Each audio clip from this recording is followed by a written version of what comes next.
best way to exercise to get healthy, fit, strong? Should I do boxing? Should I go running? Should I go swimming? Should I go to the gym? What's the best way? What if you don't like running? What if you don't like boxing?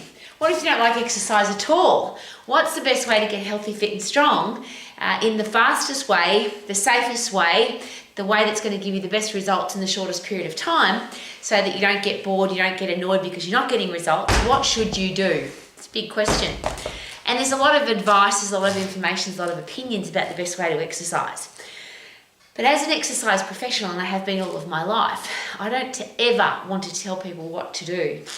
I would love for you to figure out for yourself, A, do you want to be healthy, fit and strong? And I'll reverse. Do you want to be fat, sick, weak and diseased and frail, get old really fast and have mental health challenges? I hope the answer is no. So if you don't want any of those challenges, then of course you need to do some kind of exercise. And if you want your exercise to be safe, effective and fast and get results really quickly, what's going to be best for you? Not what I tell you, not what some social media influencer tells you, not what some elite athlete or celebrity tells you, because that's what a lot of people do, don't they? They look at what, oh, well, that social media influencer's got ripped abdominals, so I'm going to do their workout. Well, that elite athlete is really good at my sport, so I'm going to do what they do. But there's some really important questions to ask. Number one, what if you don't like it? If you don't like it, how long are you going to stick to it for? And even if you get results in the end, is it possible that you might quit before you get results because you're not enjoying it? So to get fit, you've got to get puffed, and to get strong, you've got to overload your muscles and bones. You've got to lift something heavy.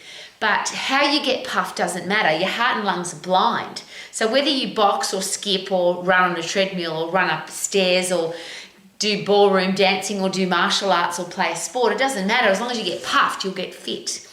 And to overload your muscles and bones, you've got to lift something heavy. But what that is, again, your muscles are blind and they can't count. So you could lift a rock, you could lift a log, you could lift your child, you could lift a bag of wet towels, you could kettlebells, barbells, dumbbells. It doesn't matter as long as you're overloading.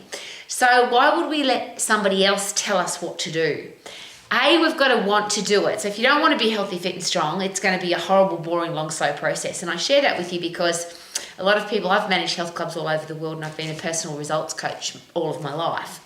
And people that come to see me because their partner told them they have to, or their mum told them they have to get fit, or their doctor told them you're going to die if you don't exercise, but they don't want to do it, that doesn't work. So the first and most important question is, what do you want to do? Do you want to be fit? Do you want to be strong? Do you want to be healthy? Do you want to be lean? And we've all got different goals that we want to achieve.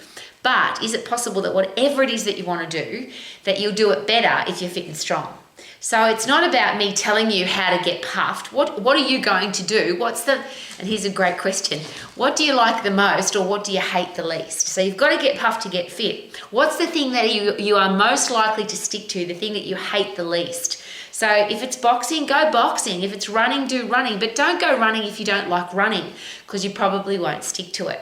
The beautiful thing about exercise, though, is that if you do stick to it, you do get results. You do see a change in your body and you feel fantastic. But one of the perplexing things for me as an exercise professional all of my life is, why is it that some people are out of shape, unfit, fat, weak, frail? They go into the gym or they start an exercise program or they get fit and lean and strong, and then they go back to being fat and out of shape. I don't understand that. I think it's because the program's too hard, too difficult to stick to, is too time consuming. And when life takes over, they just go back to what they were before. I don't know the answer to that because I've been healthy, fit and strong all of my life. And that's what, of course, I wish for everybody. So what if exercise became so much a part of your life that you just did it the same as you brush your teeth, have a shower, eat food, sleep, wear clothes, breathe? And that's how I live my life. And that's why it's so easy for me to exercise. I don't need to be motivated to exercise. Same as I don't need to be motivated to eat, and I don't need to be motivated to sleep. I want to do it because I want the results that exercise gives me. So rather than have somebody tell you how you should exercise and what you should do, here's the simple question. If you were your own high performance exercise coach, healthy, fit, strong, lean for the rest of your life coach, what advice would you give yourself? What's the activity that you are most likely to stick to? The one that's going to get you puffed, but you're going to stick to it for the rest of your life. Is it possible that an exercise program has to be short because if it's long, and there's two reasons for not long. Long is you get bored. Long is if life takes over, you don't have time. But you can exercise hard or long, but not both. And when you exercise hard, it's very short, it's much safer. But of course, if you exercise at 100% effort, you're more likely to get 100% result. Versus if you exercise at 50, 60, 70%, you don't get a fast result. So if you want to get results fast, you need to exercise at 100% effort, which of course is really exciting news because that is really fast. The phosphate system, which is the only energy system in your body, the one that gives you the fight and flight energy to fight the threat or run away from the threat, is in only 10 seconds. So an exercise program that gets you fit really fast, gets you strong really fast, is also very short. More likely to be safe because there's less chance of getting injured if you don't do something over and over and over. Even if an exercise is safe, so let's look at something like running, which is a normal physical activity for humans to do. But if you have consistent banging on the ground over and over and over and over and over, you get overuse injuries.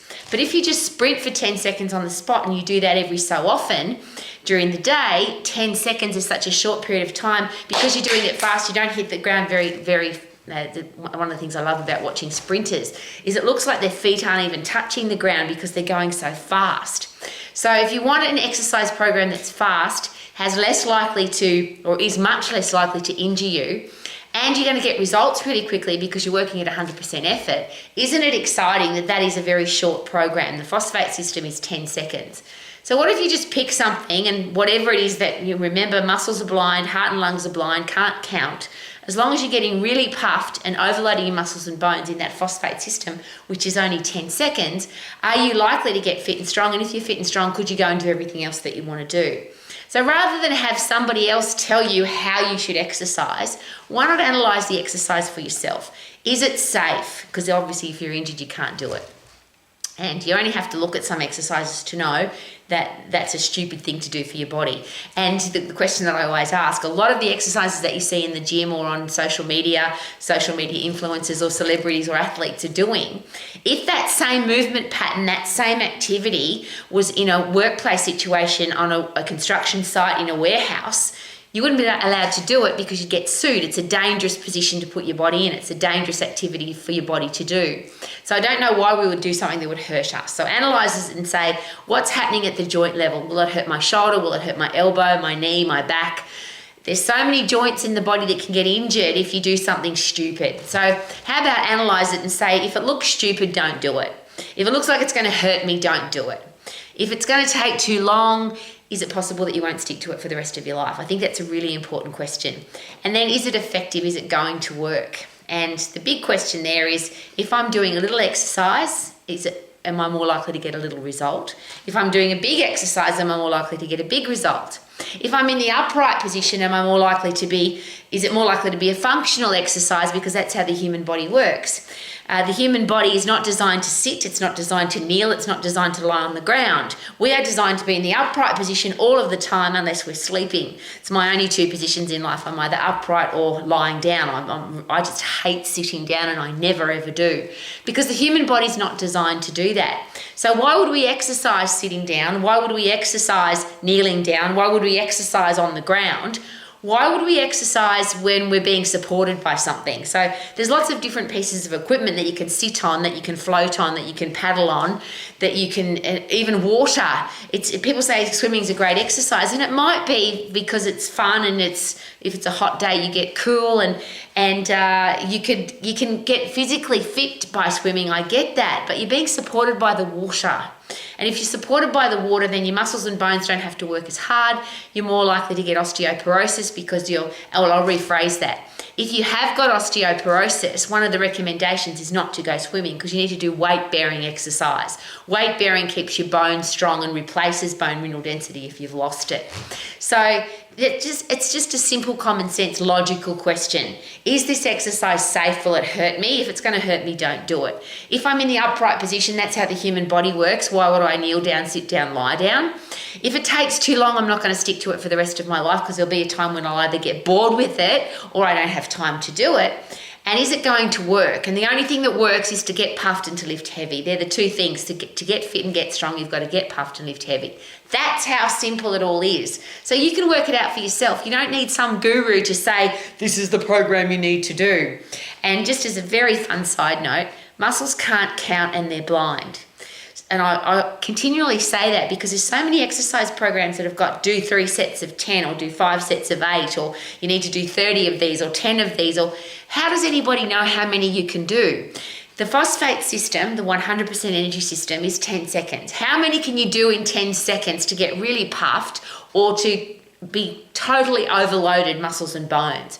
So if you can lift something in the 10-second time frame, and that's the only number that I'm ever focusing on, if I can lift something for more than 10 seconds, obviously the weight's too light. If I can keep going, sprinting for more than 10 seconds, I'm not putting in 100% effort. I don't want to exercise at 90%, 70%, 50%. What a waste of time. So short, fast, safe, effective, so that I get the results that I want, so I can be healthy, fit and strong for the rest of my life. I think that's common sense and logic. What do you reckon? So don't let somebody tell you how to exercise. Why not figure it out for yourself so you can live your life to the